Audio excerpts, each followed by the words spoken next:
Bonjour et bienvenue. Dans cette vidéo, on va présenter l'exercice 23, 44 et 46 des pages 381 et 383. Alors dans l'exercice 23, c'est assez simple. On vous demande à chaque fois si vous avez une épreuve de Bernoulli ou non. Alors d'après la leçon, nous ce qu'on sait, c'est qu'une épreuve de Bernoulli, c'est une épreuve qui consiste à avoir un succès d'une part ou un échec d'autre part. Donc il ne possède que deux issues.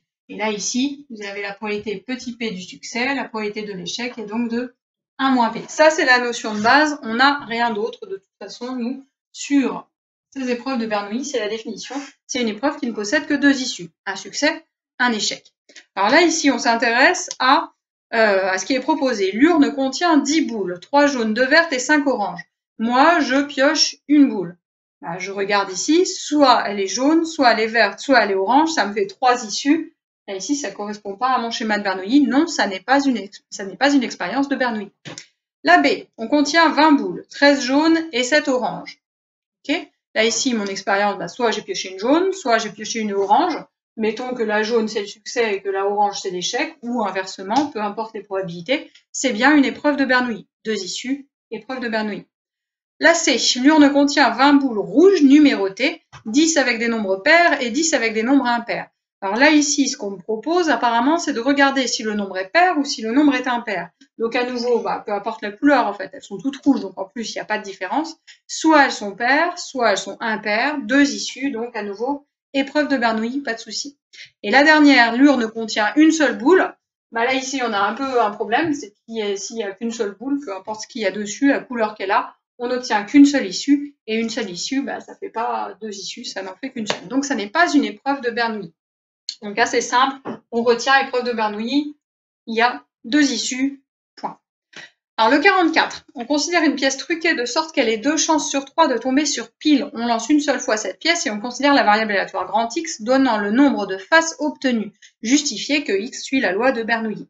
Donc là, on avait vu sur le cours que pour suivre une loi de Bernoulli, grand X, c'est ce qui va compter le nombre de succès. Et ici, le nombre de succès, ça sera face. Est-ce que je peux représenter ma situation ici avec une épreuve de Bernoulli? A priori, oui. Si je représente ma situation, hop, j'ai mon succès ici, vu que c'est face, ça va être F, et mon échec, ça sera pile. Alors, on me dit quand même que j'ai 2 chances sur 3 de tomber sur pile, ici, et j'ai donc une chance sur 3 de tomber sur face. Le calcul est assez facile, il n'y a pas trop de problème. Et grand X, on me dit que ça donne le nombre de faces obtenues. Donc, si je regarde là sur mon schéma, là, si je suis ici, j'ai obtenu une fois face, donc j'ai X qui est égal à 1. Ici, j'ai obtenu pile, donc 0 fois face, X est égal à 0. Donc, je peux représenter, là, ici, cette épreuve de Bernoulli assez facilement. J'ai deux issues. J'ai une épreuve de Bernoulli. Grand X compte le nombre de faces. Il peut prendre donc comme valeur 1 si c'est un succès ou 0 si c'est un échec. Donc, X suit bien la loi de Bernoulli. Là, on a quelque chose vraiment d'extrêmement simple. On n'a qu'une seule épreuve. Hein. Ce n'est pas l'objectif du chapitre, mais oui, j'ai bien une épreuve, une loi de Bernoulli. Je peux même dresser le tableau correspondant ici. J'ai la probabilité que grand X soit égal à xi, avec xi ici qui vaut, ça c'est les valeurs de grand X, donc soit 0, soit 1. La probabilité d'avoir 0 fois mon succès, donc d'avoir un échec, elle est de 2 tiers. La probabilité d'avoir un succès, elle est de 1 tiers.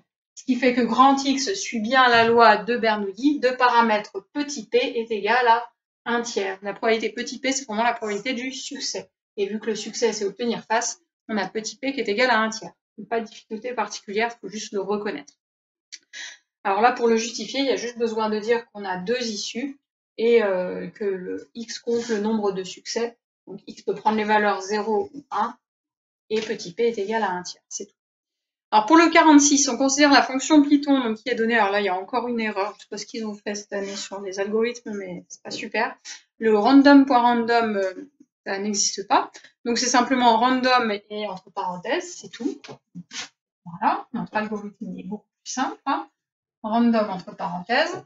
Et on me demande, donc j'ai une fonction qui s'appelle Bernoulli. Au passage, si vous n'avez pas de paramètres comme c'était écrit ici, vous avez juste def Bernoulli de rien du tout.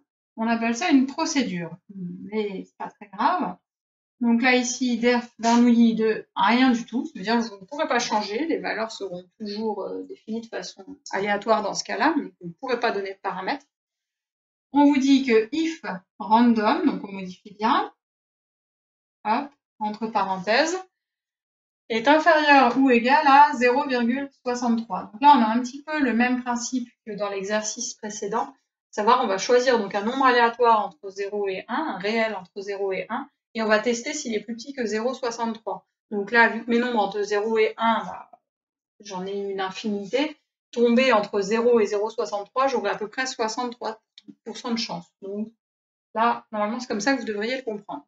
À ce moment-là, bah, je mets dans x 1, et sinon, else, à ce moment-là, je mets dans x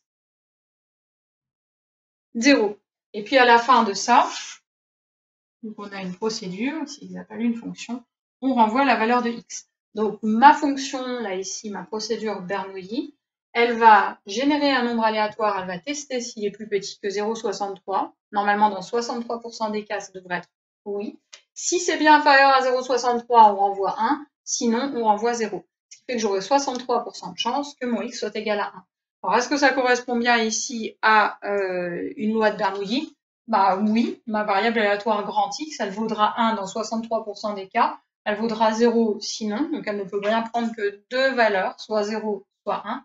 Et la probabilité, là ici, le paramètre de cette loi de Bernoulli, bah, c'est 0,63. On a une probabilité de 0,63 de tomber sur 1.